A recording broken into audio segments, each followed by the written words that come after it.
مثنوی کے حوالے سے، کیونکہ ابھی جو ہے وہ مختلف درگاہوں میں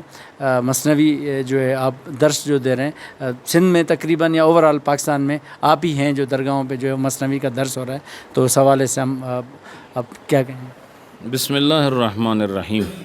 الحمد للہ رب العالمین، الصلاۃ والسلام علی محمد وعلی آلہ وصحبہ اجمعین۔ مثنوی شریف کے بارے میں آپ نے سوال کیا تو ہم بھی اس سے صرف اتنا واقف تھے کہ مثنوی کوئی کتاب ہے، پھر ہمارے شیخ، ہمارے مربی، والد گرامی مرتبت حضور سیدی شیخ العالم رحمۃ اللہ علیہ، انہوں نے جب نور ٹی وی کا آغاز فرمایا تو مختلف موضوعات بین العلماء تقسیم کیے جا رہے تھے، تو قرآن کی تفسیر کس نے کرنی ہے، حدیث کی شرح کس نے کرنی ہے، فقہی مسائل پر کس نے بولنا ہے، نعت خوانی کا پروگرام کس نے چلانا ہے، قرآن پاک کی تلاوت کا بندوبست کس نے کرنا ہے، یہ سب چیزیں طے ہوئی۔ آخر میں حضرت صاحب رحمۃ اللہ علیہ نے فرمایا کہ روحانی جہان کے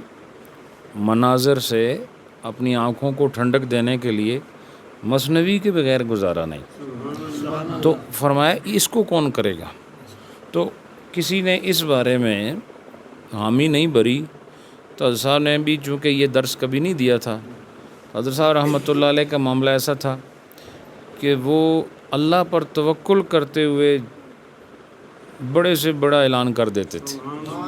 یہ جو یونیورسٹی بنی ہے یہ توکل کے اعلان سے بنی ہے، میڈیکل کالج بنا تو توکل کے اعلان سے بنا ہے، ہسپتال بنا تو وہ بھی توکل، اور پھر ٹی وی کا چلانا یہ بہت مشکل کام ہے، وہ بھی ایک غیر اسلامی دنیا میں، جب کہ وہاں پر ٹی وی کے اخراجات کو برداشت کرنا ایک ناممکن سی بات نظر آتی ہے۔ تو حضرت صاحب نے علماء کو سب کو بلا کر کہا کہ میں 6 مہینے کا وقت دیتا ہوں، مسلمانوں کو ٹی وی کی ضرورت ہے، تو ان 6 مہینوں میں اگر آپ نے ٹی وی کھول دیا تو ہم آپ کے ساتھ ہیں، نہیں تو پھر میں اعلان کرتا ہوں کہ ہم ٹی وی کا آغاز کریں گے۔ تو وہ 6 مہینے کا وقت گزر گیا،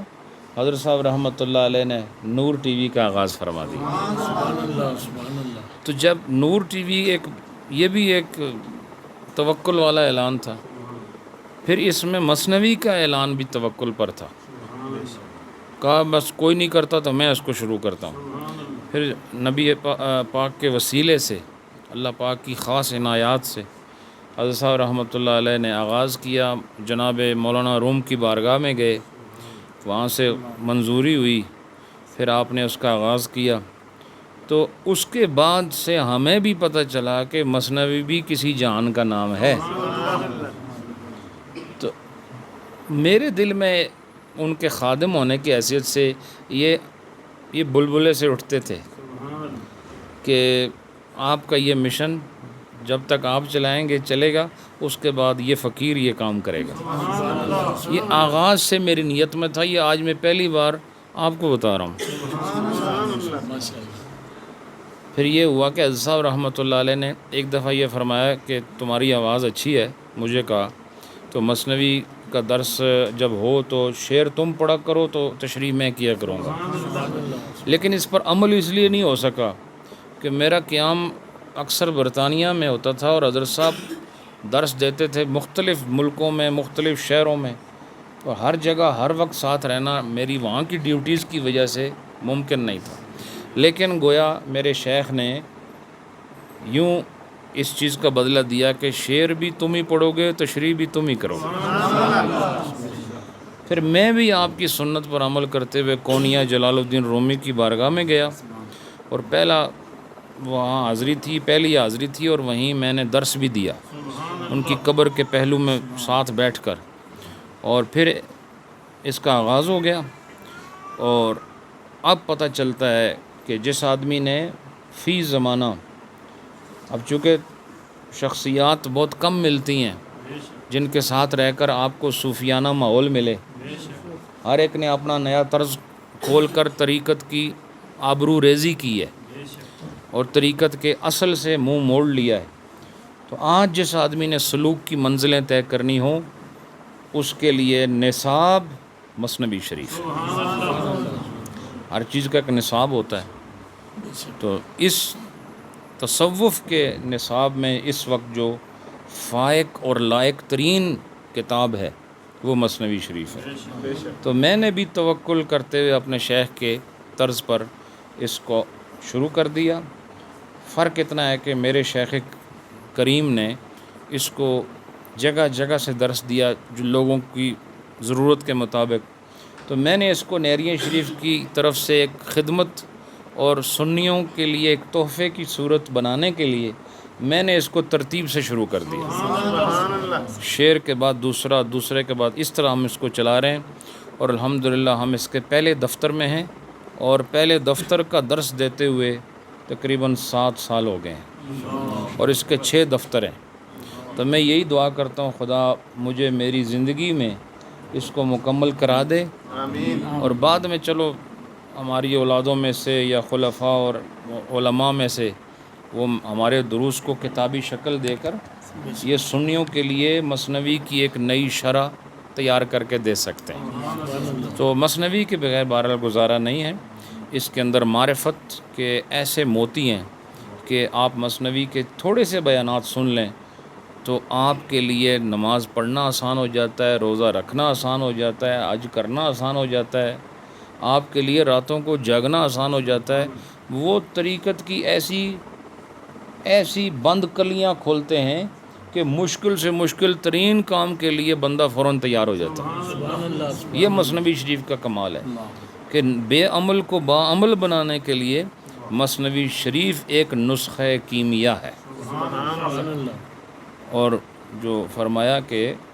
یہ جو مثنوی شریف ہے یہ فارسی زبان کا قرآن ہے، بمعنی کہ قرآن کی تعلیمات کا اگر آپ نے روحانی انداز میں اور رومیانہ انداز میں بیان دیکھنا ہے تو وہ مثنوی شریف کے اندر ہے۔ تو اس میں بہت لوگوں کو فائدہ ہے۔ ہمارا مشورہ یہی ہے کہ وہ لوگ جو تصوف کے میدان میں نام بنانا چاہتے ہیں، اور تصوف کے میدان میں نام بنانے کا مطلب مشہور ہونا نہیں ہے، تصوف کے میدان میں نام بنانے کا مطلب خدا کے ہاں مقام پانا ہے، تو وہ مثنوی شریف ضرور سنیں۔ اگر اس کو اللہ نے صلاحیت دی ہے تو وہ پڑھے،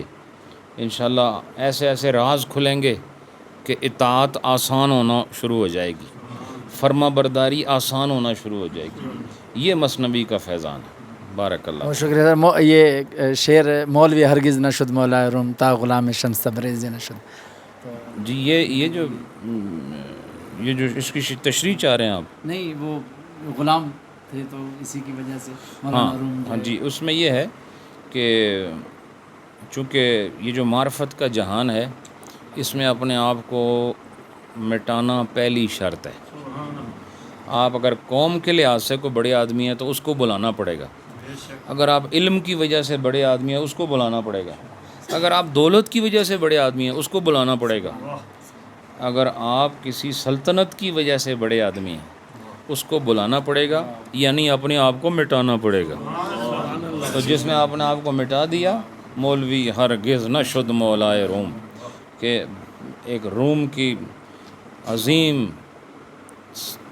یعنی تخت علم پر بیٹھ کر، مسند تدریس پر بیٹھ کر جو منطق، فلسفہ اور حدیث اور قرآن کے موتی بکھیرنے والا، ان کو معرفت کا مزاج تبھی ملا جب وہ شمس تبریز کے آگے ڈھیر ہو گئے۔ اگر وہ اپنے جاہ و تمکنت علمی کے ساتھ قائم رہتے ہوئے جاتے کچھ نہ ملتا، لیکن جب انہوں نے ان کے سامنے اپنے آپ کو بالکل ایک امی بنا کے پیش کیا، ایک نہ پڑھے ہوئے انسان کی صورت میں پیش کیا، تو انہوں نے جو وہ پڑھا ہوا تھا شمس تبریزی کی نسبت نے اس پڑھے ہوئے کو چمکا دیا، اس کی ایک نئی صورت بن گئی، اس کے ایک نیا رنگ نکھر آیا۔ تو یہ جو صوفیانہ جہان ہے اس کا کام ہی ذرے میں سے سورج تلاش کرنا ہے، بس یہ جملہ ہے، اس کو ذرے میں سورج تلاش کرنا ہو تو یہ تصوف سے ممکن ہے، اور اس کا کوئی قاعدہ نہیں ہے، کوئی کلیہ نہیں ہے، کوئی اصول نہیں ہے، کوئی ضابطہ نہیں ہے۔ لیکن صوفیانہ جان میں قدم رکھتے ہی آپ کو ذرے میں آفتاب نظر آتا ہے اور آپ کو ساری کتابیں مثنوی کی کتاب میں نظر آتی ہیں۔ بارک اللہ فیک۔ بہت شکریہ، بہت شکریہ، بہت شکریہ۔